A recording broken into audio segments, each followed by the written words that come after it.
ত্রিপুরা আসাম সীমান্তবর্তী চুড়াইবাড়ি এলাকায় রেল দুর্ঘটনা। ট্রেনের ধাক্কায় এক অজ্ঞাত পরিচয় ব্যক্তির মৃত্যু। রেললাইন সংলগ্ন এলাকায় দুর্ঘটনাটি সংঘটিত হয়েছে বলে জানা যায়। প্রত্যক্ষদর্শীদের মতে সতর্ক সংকেতের পরেও ওই ব্যক্তি রেল লাইনেই ছিলেন। রেল পুলিশ মৃতদেহ উদ্ধার করে তদন্ত শুরু করেছে। এই ঘটনায় রেল লাইনের নিরাপত্তা এবং জনসচেতনতা নিয়ে আবারও আলোচনা শুরু।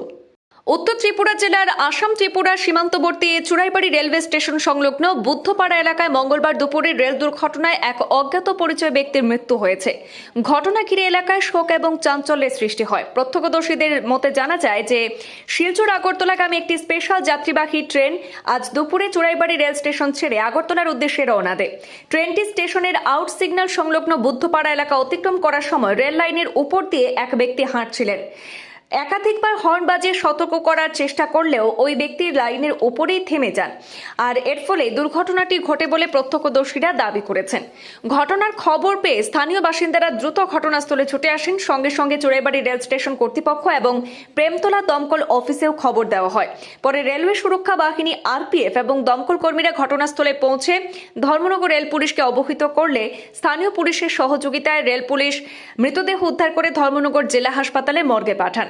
তবে এখনো পর্যন্ত মৃত ব্যক্তির কোনো পরিচয় শনাক্ত করা সম্ভব হয়নি। স্থানীয়দের একাংশের অনুমান সেই ব্যক্তি মানসিকভাবে অসুস্থ হতে পারেন। তবে বিষয়টি নিয়ে রেল পুলিশ বিস্তারিত তদন্ত শুরু করেছে। এই ঘটনায় চুড়াইবাড়ি এবং সংলগ্ন এলাকায় শোকের আবহ নেমে এসেছে। পাশাপাশি রেল লাইনের নিরাপত্তা এবং সাধারণ মানুষের সচেতনতা নিয়ে নতুন করে প্রশ্ন উঠছে। শিলচর টু আগরতলা যে এক্সপ্রেস এটা 12টার সময় গেছে। তো এটা পড়ছে চড়াইবাড়ি যে তোমার এস গিয়া 2 কিলোমিটার দূরে পূর্ব ফুলবাড়ি এবং এই লক্ষ্মীনগর করিমপাড়ার মাঝখানে আর কি। এই এস থেকে 2 কিলোমিটার দূরে। তো প্রাণ ছিল মানুষের বক্তব্য। আমরা ওইখানে আইসি, প্রথম যত দিয়ে করে গাড়ি কাটছে, পরে মারা গেছে। বেশি ফাও মাথার মধ্যে ইঞ্জুরি হয়েছে আর কি। অনুমানিক এর বয়স আমরা চিন্তা করি আর 35 থেকে 30 বছর বয়স হইব। লোকটা চিনা যান না কোন জায়গার আর কি। কেউ চিনেন না, তো এখানে সারারে দিকেইলাম, কেউ চিনেন না। আমরাও দেখলাম চিনিয়ান না, এবং এই যে পুরাপুরি জায়গাটা একদম জি হয়ে গেছে, এর কারণে পুরা চিনাও যান না। রেল পুলিশ আইছে এবং এই রেল পুলিশের আরপিএফ এর স্টাফ আইছে এখানে, আর এই ফায়ার সার্ভিসের লোক আইছে এখানে। লোকাল পুলিশ খবর দেওয়া হয়েছে, তারাও আইতেছে।